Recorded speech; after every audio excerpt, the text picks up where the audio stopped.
E aí pessoal, tudo bem? Bom, antes deixa eu me apresentar aqui, meu nome é Igor Sintra, sou professor de contabilidade para concursos públicos. E hoje eu venho aqui para a gente analisar aí duas questões super recentes aí da Fundação Carlos Chagas, tá? Aplicada aqui no final de 2016, sobre análise das demonstrações contábeis. É importante a gente verificar que foram 7 questões nessa prova de analista judiciário, 7 questões de contabilidade geral. E as questões não foram aquelas clássicas, aquelas questões que eu chamo de típicas, questões típicas da Fundação Carlos Chagas. Em 2016, essa não é a primeira prova em que a Fundação Carlos Chagas traz questões atípicas. Isso não quer dizer que a gente não tenha condição de resolvê-las, né? Mas é bom a gente ficar atento aí, principalmente para os certames que serão organizados pela FCC em 2017, tá?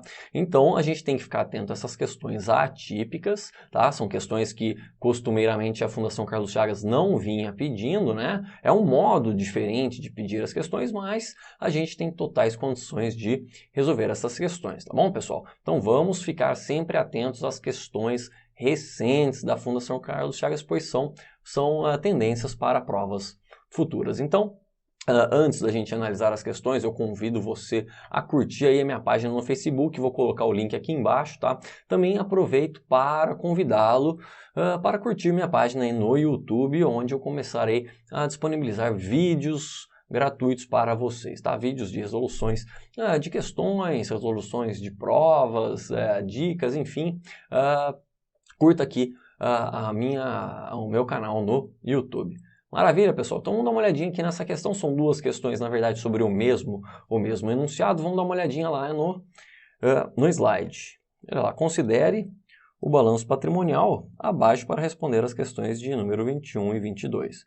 Então ele dá aqui um balanço patrimonial de 2014 e 2015, né? E ele pede na questão 21, com base no balanço patrimonial, pode-se afirmar que várias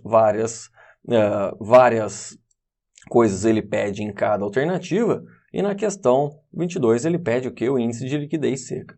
Bom, eu vou começar então essa questão pela 22, pois o índice de liquidez seca é tranquilíssimo, né? O índice de liquidez seca, o que ele é?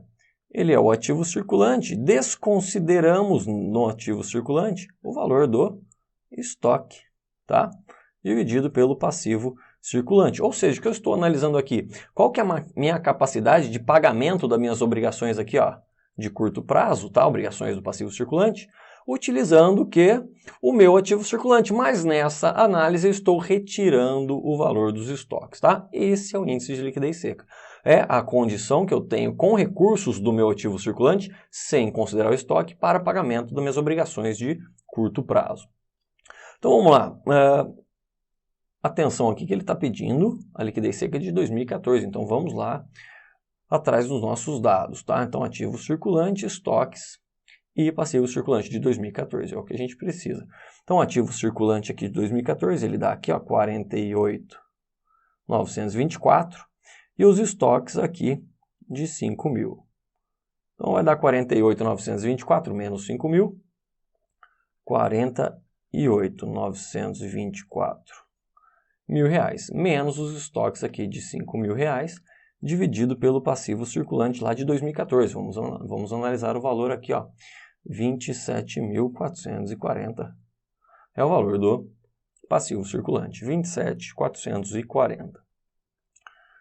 27.440. Então isso aqui vai dar 43.924 dividido por 27.440.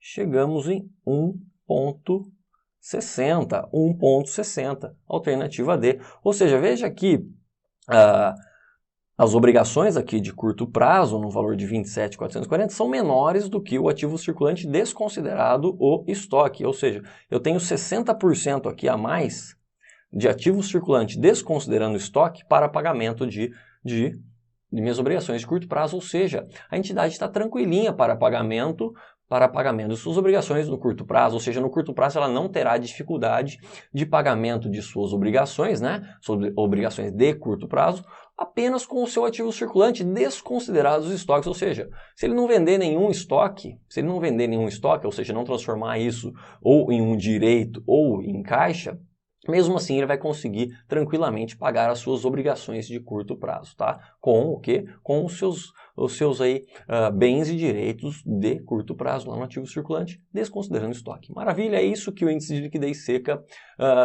acaba nos informando, a capacidade que a entidade tem de pagamento de suas obrigações de curto prazo com a origem onde?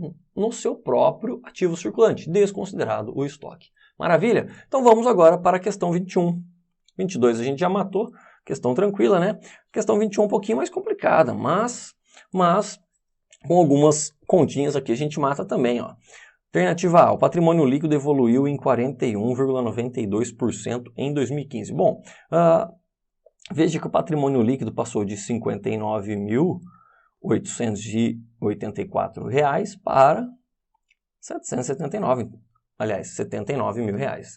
79 mil reais. Então, para a gente ver a evolução do patrimônio líquido, basta a gente dividir aqui, então, 79 mil, que é o patrimônio líquido de 2015, pelo patrimônio líquido de 2014, que é R$ 59.884.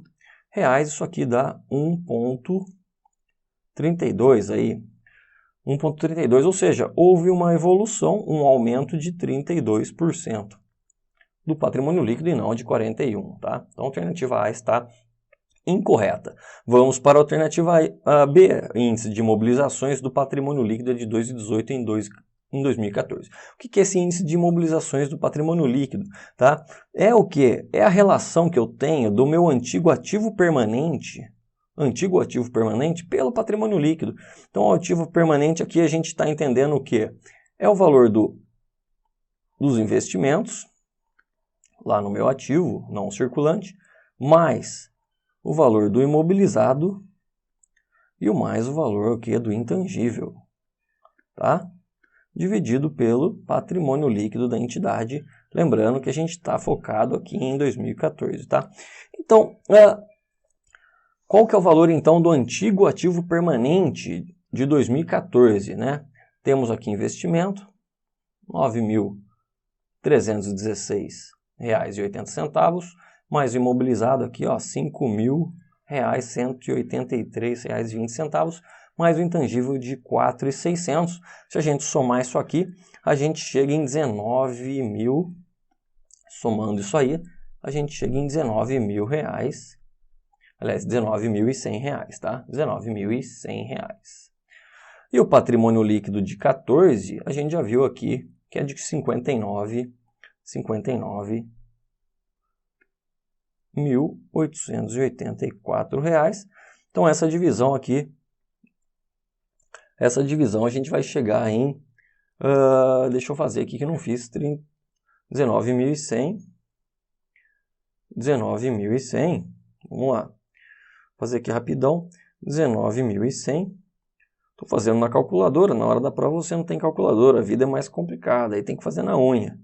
Cheguei aqui então em 0,318, vai, 319 arredondando de forma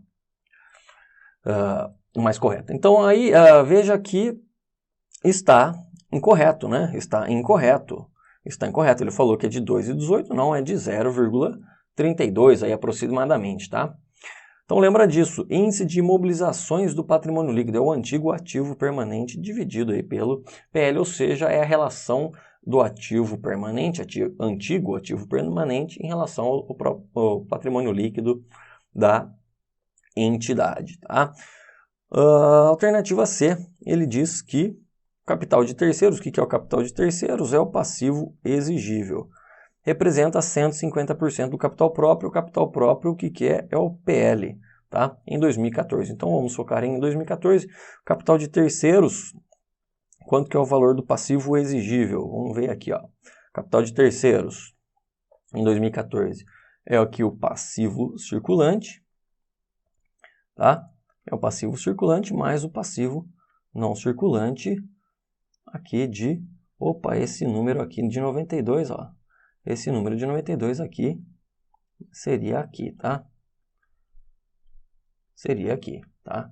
Esquece isso aqui.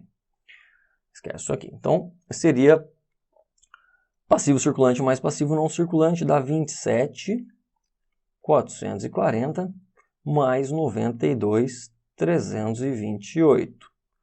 Isso aqui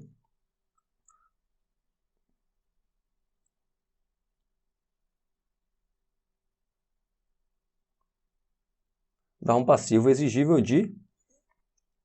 Vamos ver aqui, somar aqui que eu não somei de novo. Então vamos lá, passivo circulante 27.440 mais 92.328. Então isso representa o passivo exigível ou capital de terceiros. 119.768 é o valor do passivo exigível. O capital próprio em 2014 a gente já viu aqui, é o valor aqui do patrimônio líquido de 59.884. Então, tenho aqui PL é igual a 59.884. Então, se eu for fazer uma relação aqui, ou seja, eu vou fazer uma relação aqui, ó, passivo exigível dividido por PL, tá? Passivo exigível dividido por PL é 119.768 dividido por 59.884 reais. Eu chego em 2,0, ou seja, a relação aqui é o dobro, tá? É o dobro. Representa, então, 200% do capital próprio. Veja lá, o capital de terceiros, o passivo exigível, representa o dobro, ou seja, representa 200% do capital próprio e não 150%, tá? 200% é o dobro, tá? Olha aí que maravilha. É o dobro. Por fim aqui, aliás, por fim não, temos ainda duas alternativas. A alternativa dele fala o índice de liquidez corrente é de 1,78 em 2015. A liquidez corrente... ela relaciona o quê? Ativo circulante em relação ao passivo circulante, ou seja, a condição que eu tenho de pagamento de obrigações de curto prazo com meus bens e direitos de curto prazo também.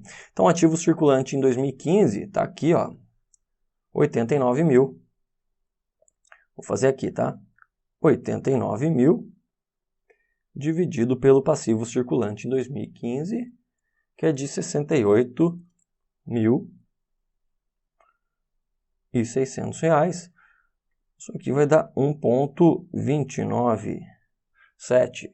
Ou seja, está incorreto, não é 1,78. Sobrou a alternativa E, tem que estar correto. Tem que estar correta a alternativa E. Vamos dar uma olhada aqui, ó. Índice de liquidez geral. Índice de liquidez geral. A liquidez geral relaciona o quê? O ativo circulante mais o ativo realizável a longo prazo em relação às minhas obrigações totais, ao passivo exigível, ou seja, passivo circulante mais passivo não circulante. Tá? Vou fazer a alternativa E aqui porque está totalmente ali sem espaço. Então vamos lá, liquidez geral, hein? Vamos lá, liquidez geral é o meu ativo circulante, lembrando que a gente está focado em 2014, tenha cuidado com isso aqui. É meu ativo circulante, que está aqui, 48.924, mais o meu realizável a longo prazo, está aqui, ó, 111.628, mais 111.628, dividido pelo passivo exigível em 2014, que é igual que a 27.440, 27.440, mais o 92.328. 92.328. Então, a liquidez geral vai ser 160.552 reais dividido por 119.768. Liquidez geral, portanto, é igual a 1,34. 1,34. Então está correta a alternativa E. O que é liquidez geral, pessoal? O que a liquidez geral está me informando? Ela está me informando, olha lá, 1,34, ou seja, considerando o meu ativo circulante mais o realizável a longo prazo, tá?